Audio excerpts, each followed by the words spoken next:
Welcome to DFS Insights, where the game behind the game comes to life. I am David Geislinger, and alongside me is David Grant Jr., my cousin and co-strategist. The teams up on the blog are the Dallas Mavericks at the Oklahoma City Thunder.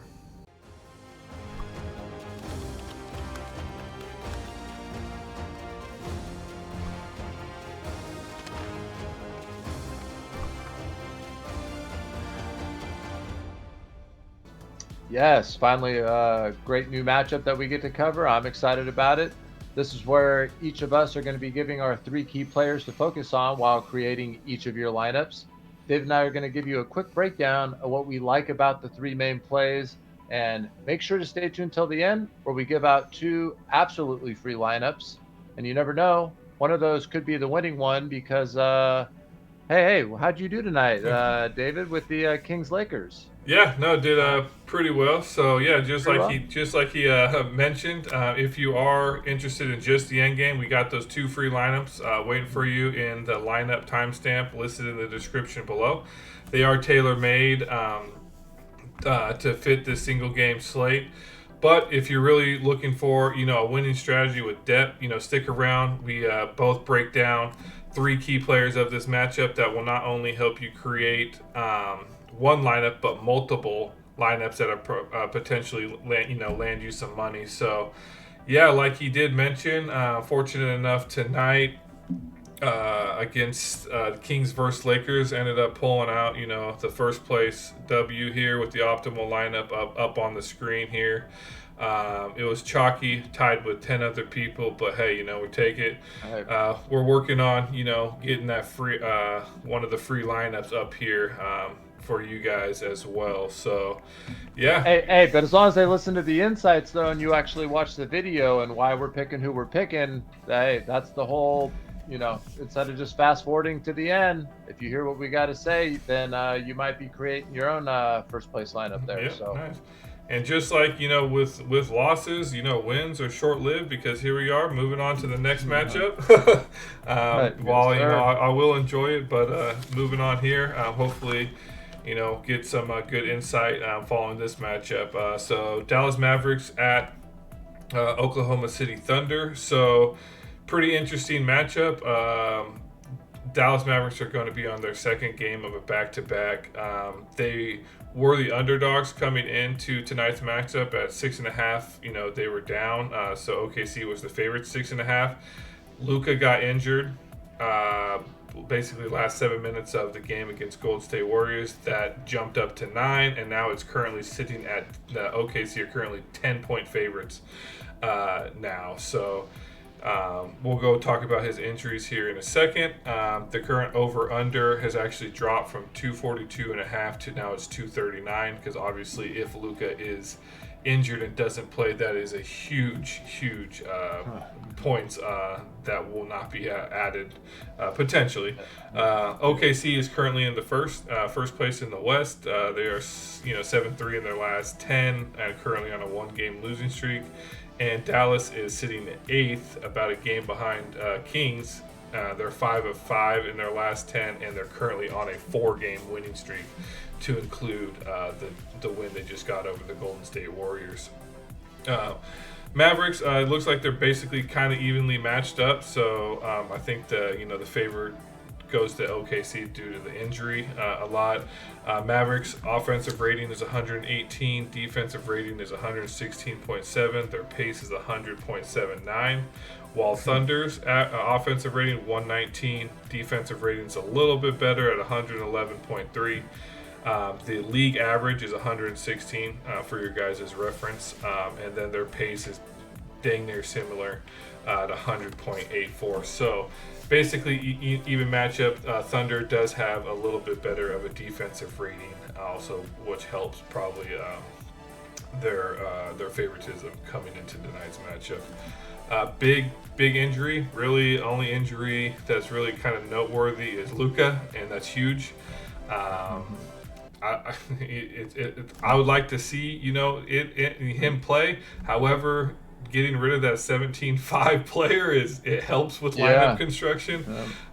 So as much as obviously I would love to have Luka in this matchup, having him out makes putting a lot more stars in, better players in your lineup a lot easier. And then the other out for Dallas is Brandon Williams, but he's, I don't mean to say irrelevant and sound mean, but irrelevant. Fantasy-wise, there you go. Fantasy-wise, he's irrelevant. There you go. So yeah, that's basically the matchup here. So I'm going under the impression that Luka doesn't play. It does look like he has been kind of having hamstring issues. He did land on it. Didn't seem like it was too bad. He threw an alley-oop and he landed kind of hard on it. So for him to actually get pulled out of the game, they still haven't decided if he's flying to OKC or not. We'll probably know early on about that. So obviously, if he doesn't fly, he doesn't play. But hit the notification bell, subscribe, and you will get the news as soon as we know, which I scour the Twitter, X, or whatever they call it now to try to get that news. So I still call it Twitter. I don't care. I'm not gonna. I refuse to call it X because it's ridiculous. Yeah. Twitter. It's just Twitter. Yeah. So what do you got? How do you see this matchup before we break down our key players here? Yeah, I was excited because I thought you and I might get to break down a game without any key injuries, and then tonight Luka goes and does this. And I mean, I just pulled up, Luka to go like, oh, okay, when's the last time like he missed a game or something? Yeah, this dude doesn't miss games. He's been before the Golden State game, 33 minutes, 36, 39, 42, 40, 36, 35, 41, 33, 38. I mean, these are the minutes this guy's playing. It's unbelievable. He's been crushing it. So him missing, that's just so much usage and stuff that has to be dispersed, amongst Dallas. And unfortunately, his triple-double consecutive 30 plus ended obviously tonight. So at 7. I wonder if they count that if you're injured. Probably. It's consecutive, probably. So it's regardless of injury or not. I mean, for sure. I mean, I would think. If they didn't count it, I'm assuming it would be an asterisk next to it. I was gonna say, that ESPN or whoever's gonna make a new stat that's like, you know what I'm saying, like, barring injury. These are the triple doubles in the past 10 games when not injured. His left toe of the right shoe. But yeah. Anyways, let's get over here to our players here. So stop. Sure. I guess rambling. Here, who do you got? Who do you got in this matchup? And obviously, it's not Luka. Yeah. And like you mentioned, I'm very happy to not have a 17-5 guy that I have to worry about rostering. But hold on, before we start, are you going under the impression that Luka's also not playing for this matchup? I am. Okay. Yep. I will be going under the impression he is not playing. This is a back-to-back.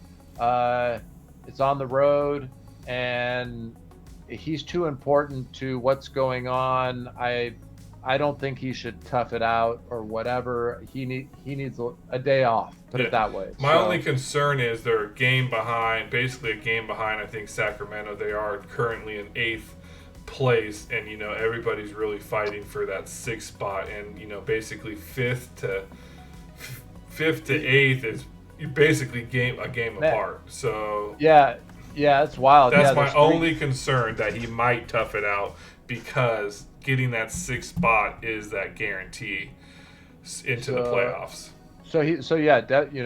Definitely keep your eye on the news. There's definitely a chance he could play, even if it's questionable, even if it's doubtful. We've seen LeBron play every game on questionable. I've seen LeBron play on doubtful. So keep your eye out on that. It'll probably come down to shoot around to see how he's feeling. But yeah, I'm assuming he's not playing. So going with that, I'm not to go with the first off obvious play, but you got to go Kyrie Irving at this point.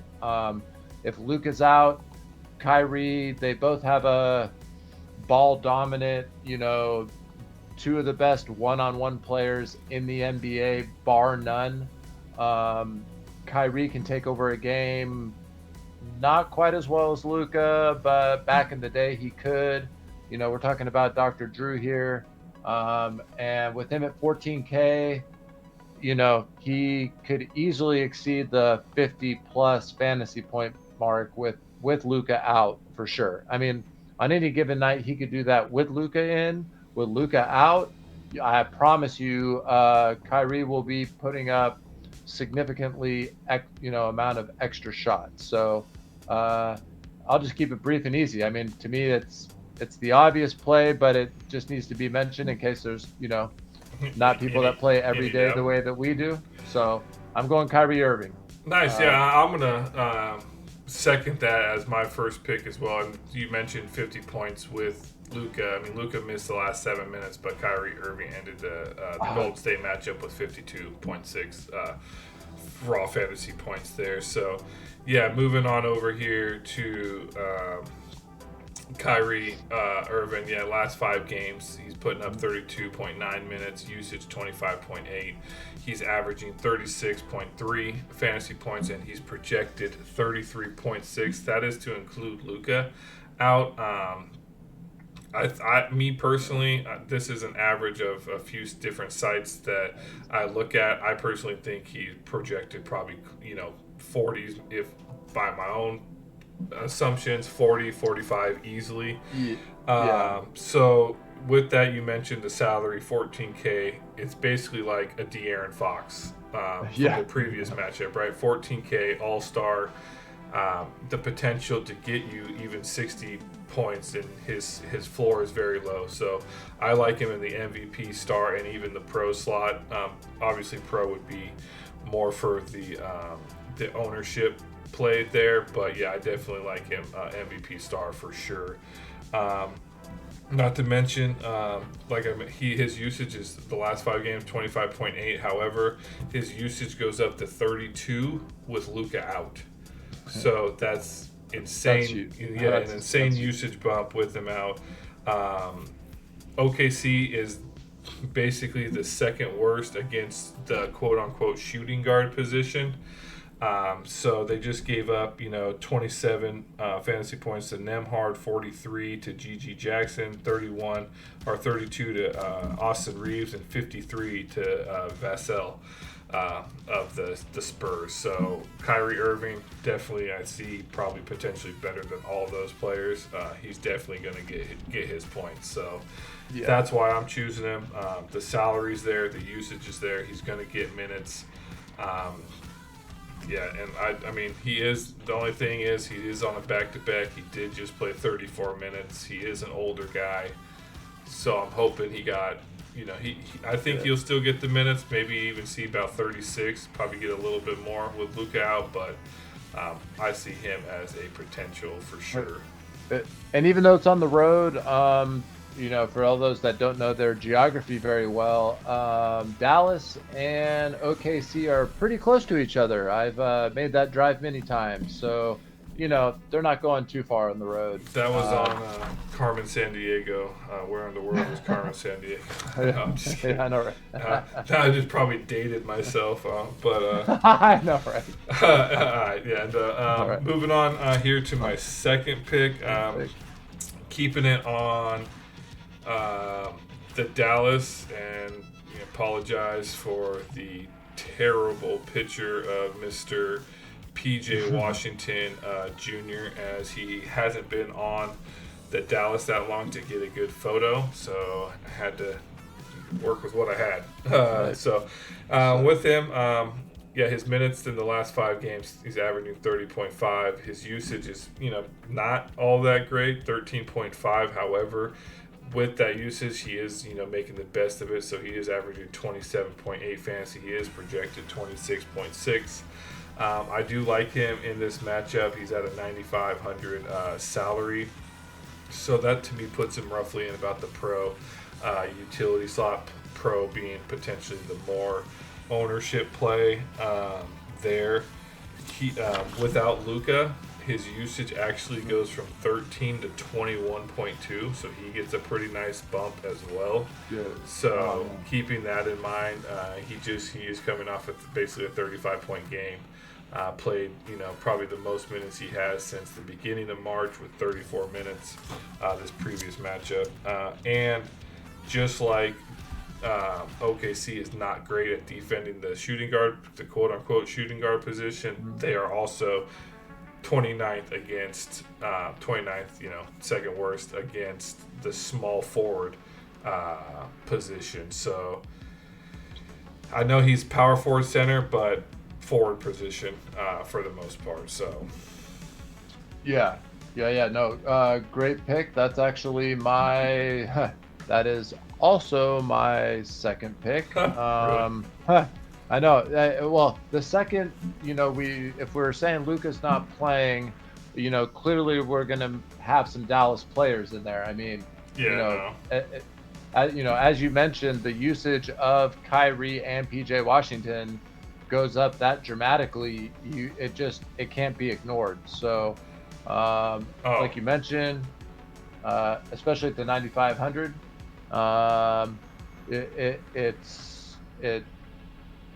like I'll be playing him at the pro, I'll be playing him at utility. I don't see myself making him to the star.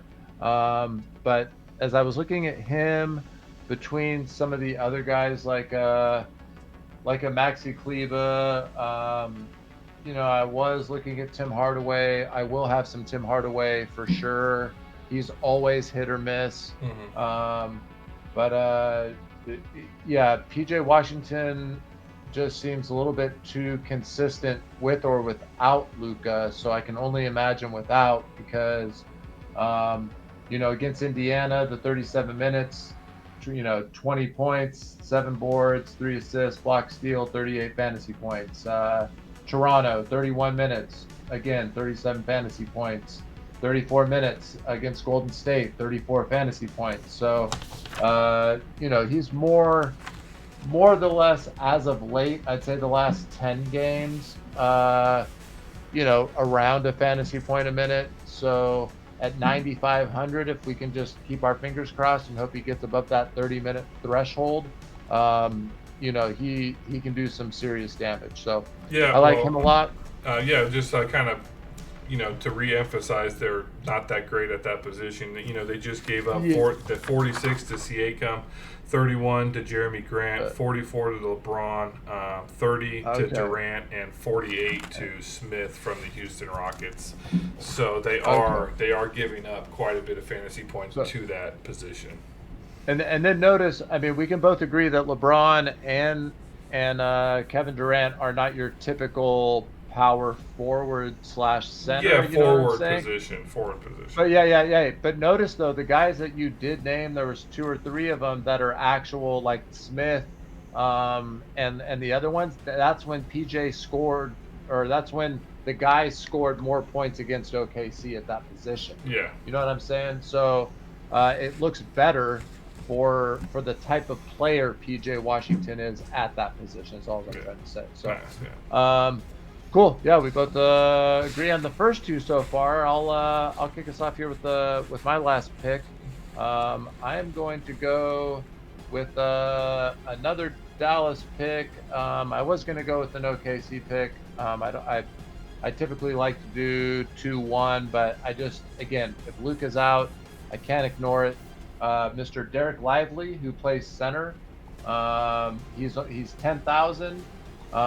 Man. In 19 minutes against Golden State, 26 fantasy points. Against Chicago the other night, he only played 20 minutes, 22 real-life points, 2 steals, 2 blocks, 22 points, 7 rebounds, 3 assists, 45 fantasy points. I mean, what more do you want? And if you kind of go down, he's pretty substantially above a fantasy point per minute guy, and I'm hoping he gets some extra run. Thinking, again, OKC is favored by 9.5 right now. I could see them being up 24, halfway through the 4th quarter, and guys like him getting some extra run. He'll get run either way, but to get that extra 3, 4, 5 minutes from a guy like him at 10,000, I love it. So that's going to be my final play. Again, assuming Luka doesn't play, if he does play, that changes everything. I hope everyone just please take note of that. But that's my final play. What are your thoughts? And then who you got here for your last guy? Yeah, I like him. My only concern would be the salary portion of it. With those minutes, 19 and 20, basically low 20s, upper teens. And if you look back here, you know, January 29th and before, he's averaging 40, 30, 30. So I think he did take a off. I don't know the injury, if it was an injury or not, but when he came back, he hasn't been over 23 minutes since basically since the end of January. I think that has to do partly because they got Gafford, who is taking up some minutes there. So sure. I do like him. I think he's a fantasy per minute monster. He clearly, you can see just looking at his thing, he's over basically a fantasy point a minute. But with Gafford, taking those minutes, because if you look at Gafford, just for an extra 1K, he's getting the mid 20 minutes, and he's consistently also at that mid 30s, high low 40 range there. So it would be interesting if Lively was like 9K. I would think that would be really good. But that 10K, to me, I need to justify it with the minutes. So I'm hoping, I'm game scripting that this game with 5 minutes left in the fourth is not going to be competitive. Yeah. And Gafford is a starter, so we both, we know they're going to yank the starters if that's the case, which I'm going to game script if Luka's out, and that would be why, because he is going to be low owned, because most people, when they are doing this single game stuff, like to do the starters. As you notice, I'm not sure if your winning lineup tonight had all starters, but normally they want at least 4 starters and then like a bench player. So by not going and again, I will have exposure to Gafford 100%, but it's the ownership play and my game scripting with Luka being out. So yeah, I hear what you're saying. I definitely. It's just, I don't know, that 10K. It would have to be so lineup specific for me. I mean, I'm gonna have him in lineups. I will. He was my last piece. My sorry. last piece to it. Sorry, no, I didn't mean to cut you off. No, you're fine. I was just trying to think, like, 10K. Would it be would it have to be a higher salary utility spot play, or do I see him in that pro spot? I don't know. It would come down to who, the lineup that I'm playing at the time, and what kind of salary I'm left once I basically knock out. Basically, MVP star is going to determine if I can fit him in there. So for sure. Right on with who do you got here for your final play? Moving on, I'm gonna stay with. I'm gonna actually jump over to OKC here. Give you guys one. I think Mr. Josh Giddey. Yeah, it is a funny picture of him. But I like him. I like the matchup. The Dallas is basically the third worst against his shooting guard position. So I do like him in the pro utility spot at his 10.5 salary minutes. He's averaging 26.3. His usage is pretty up there, 22.4. I like it. Mid 20s. This is pretty good though. 22. He's averaging 31.7 last 5 games. He's projected roughly 28 this matchup. And that's it's been pretty decent there. Looking back, just kind of at his last few games, he's basically the top 3 fantasy point scorers on OKC. And then he's basically in the last few matchups, last 3 or 4 matchups, but he's been in the last 10 matchups in the top 5. So he is definitely, getting, fantasy points, for OKC. Obviously with, Mr. SGA over there, and Holmgren, and Jalen Williams, obviously. But Mr. Giddy is getting his. So with that, I do, like I said, I like the matchup 10-5. He kind of puts you in the same spot with Lively. However, I do like the minutes he has been getting. He is a starter in this. I do see, like you mentioned, OKC probably hitting that 10-point favoritism mark. So hopefully with that, he gets his points before they end up probably pulling him in the early to mid stage of the fourth quarter. His last matchup that we covered for OKC was against the Lakers on the 4th. Just his ownerships in that matchup, he basically wasn't owned an MVP, that's clear and obvious. In the Star, he was only about 0.5% owned. Pro 6.6%, and in the utility slot 15.7.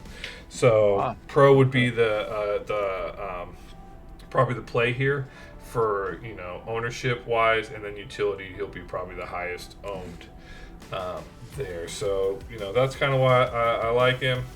I feel like at his salary he's that that lower upper range salary, I would say. But I don't think, unless he has a career game, I would probably max him out at the pro spot for sure.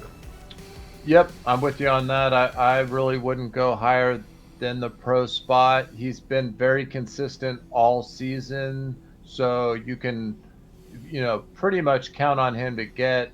I'm just going to throw out 30.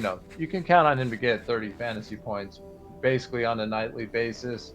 And the good news is his floor looks, real steady, and he does have the occasional upside of a 51, 42, a 44. So he does have upside when he gets hot, given the opportunity, given the matchup. So at 10-5, that's a great play. I will be having a lot of ownership with him between utility and I'm not going to go higher than the pro spot with him, but I'll definitely be rostering him for sure. Nice. Great play. All right, and with that, now if you did skip ahead, here are those free lineups that everybody's probably been waiting for here. So as we wrap up the discussion, don't forget to hit that like button and subscribe to our channel if you haven't already. We're looking, hopefully sooner than later, one of these lineups, gets into that big money slot. We would love to, share that experience with, our growing community here. And also, if you're interested, we do have a bonus over in our shorts section. Nailed it that time. For 2 free prize pick players related to tonight's matchup. It's not necessarily always the positive EV, but it will be the highest play in today's matchup for sure. It's our way, of saying thank you, for listening to us. If you did stick around, we do appreciate that, and it does help our channel as we grow here. So whether you're just here for the 2 free lineups or you stick around for the insights, you're always welcome. And we try to make this DFS experience top notch. So please like, subscribe. They are free so everybody knows, and just it helps us out quite a bit. And turn on those notifications so you can stay tuned to any of that breaking news. So you're one of the first ones to know. So that way your lineups can be adjusted. And with that, let's win big together and hopefully see everybody on the leaderboards again. And with that, David, go ahead and take us away. Yes, sir. I'm just really hoping Luka doesn't play. I know he has that record he's going for, but he needs a night off. I'm just fingers crossed he doesn't play, because if he does, that changes the entire slate for sure. So just keep your eye out on that. It's exciting to cover Dallas and OKC. I'll definitely be watching that game tomorrow. Hey man, congratulations on your big win tonight, Kings Lakers. I mean, hey man, being a diehard Kings fan and winning money betting on them against basically the Lakers. Hey, Can't go wrong there. Yeah, diehard Kings fan, and not to mention we cover Lakers like we're the. I know, yeah, like we're diehard Lakers fans. Yeah, like we're diehard Lakers fans. So like ridiculous. But yep, good luck to everyone out there. Please like, subscribe. We'll have more videos out here soon for you. Fanduel single game, baby. That's what we're here for. So any questions, just leave them down there in the comments. Like, subscribe, and we will see you on the next one.